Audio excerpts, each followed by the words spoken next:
اب سے روکنے کی کوشش کی جائے، ان برائیوں پر اب سے پابندی لگانے کی کوشش کی جائے۔ سب سے پہلے اپنے بچوں پر کنٹرول کریں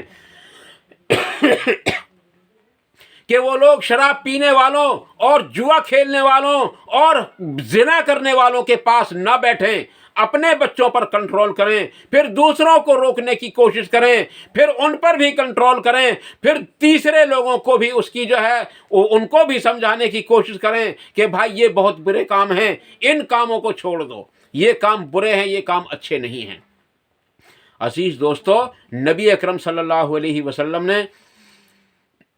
ایمان کے 3 درجے بتلائے ہیں۔ پہلا درجہ ہاتھ سے روکنے کا، اگر تمہارے اندر طاقت ہے تو۔ دوسرا درجہ اگر تم ہاتھ سے نہیں روک سکتے تو زبان سے ان سے کہو، اور اگر یہ بھی ممکن نہ ہو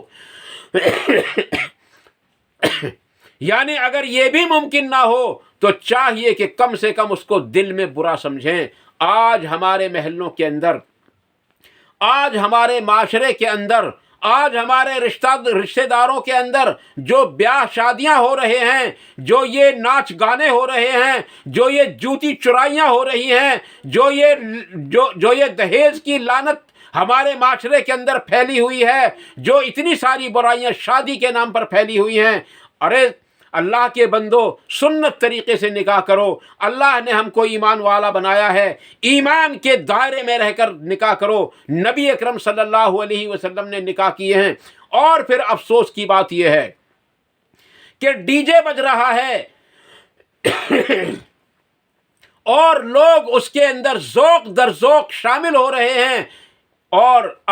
پہلا افسوس یہ کہ یہ ایمان والوں کی شادیاں ہیں، یعنی ان کی شادیاں ہیں جو قرآن پڑھنے والے ہیں، یہ ان کی شادیاں ہیں جو احادیث کو پڑھنے والے ہیں، یہ ان کی شادیاں ہیں جو محمد الرسول اللہ صلی اللہ علیہ وسلم کو اپنا نبی مانتے ہیں۔ اور پھر اس سے بھی بڑے افسوس کی بات سب سنیے، اس سے بھی بڑے افسوس کی بات یہ ہے کہ خوشی خوشی ہمارے اکابرین، ہمارے علماء حضرات ان براتوں میں جا کر ان میں شرکت کرتے ہیں، اور بڑے تکبر کے ساتھ وہاں بیٹھ کر کھانا کھاتے ہیں، اور ان کو اپنے دلوں کے اندر بھی برا نہیں کہتے۔ اور اس سے بھی بڑے افسوس کی بات اور بتلا دوں، ایسے نکاحوں میں، ایسی شادیوں میں جا کر ہمارے جو اکابرین ہیں، ہمارے جو علماء ہیں، وہ کیا کرتے ہیں؟ نکاح پڑھاتے ہیں اور بہانہ لیتے ہیں، اتنا پیسہ تم نے ڈی جے میں لگایا ہے تو نکاح پر ہمیں اتنا روپیہ دو، نکاح پر ہمیں اتنے روپے دو، تم نے ڈی جے پر اتنا لگایا۔ اللہ کے بندو سوچو، اس نے جو ڈی جے پر روپیہ لگایا ہے وہ حلال کا نہیں تھا۔ اگر وہ حلال کا ہوتا تو اس طریقے سے اس پیسے کو وہ نہ لگاتا۔ اب کیا آپ کو بھی حرام کا روپیہ چاہیے؟ آپ کو بھی حرام کا پیسہ چاہیے کیا؟ عزیز دوستو، یہ بالکل ناجائز اور بالکل حرام ہے۔ اس سے بچنا ہم سب کے لیے نہایت ضروری ہے، اور اس سے بچنے کا صرف ایک ہی طریقہ ہے، وہ میں علماء حضرات کو اس کا مشورہ دیتا ہوں، اور وہ یہ کہ ہم ایسی مجالس کے اندر، ایسی شادیوں کے اندر اور اس طرح کے جنازوں کے اندر بھی شریک نہ ہوں جہاں اس طرح کی جو قرآن اور حدیث کے خلاف ورزی ہو رہی ہو۔ افسوس کی بات ہے کہ وہاں قرآن کی مخالفت ہو رہی ہے اور ہم وہاں جا کر کے دعوتیں کھا رہے ہیں۔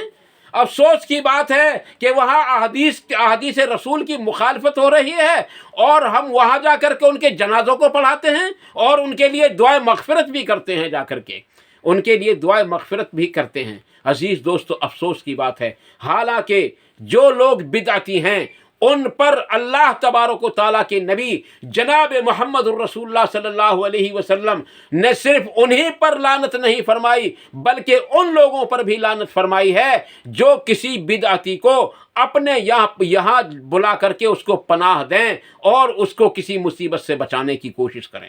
ان پر بھی اللہ کے نبی صلی اللہ علیہ وسلم نے لعنت فرمائی ہے۔ کن پر؟ وہ نمازی بھی ہوں، وہ زکوٰۃ بھی دیتے ہوں، وہ حج بھی کرتے ہوں، وہ سارے کام کرتے ہوں۔ بدعت تو ایسا بڑا گناہ ہے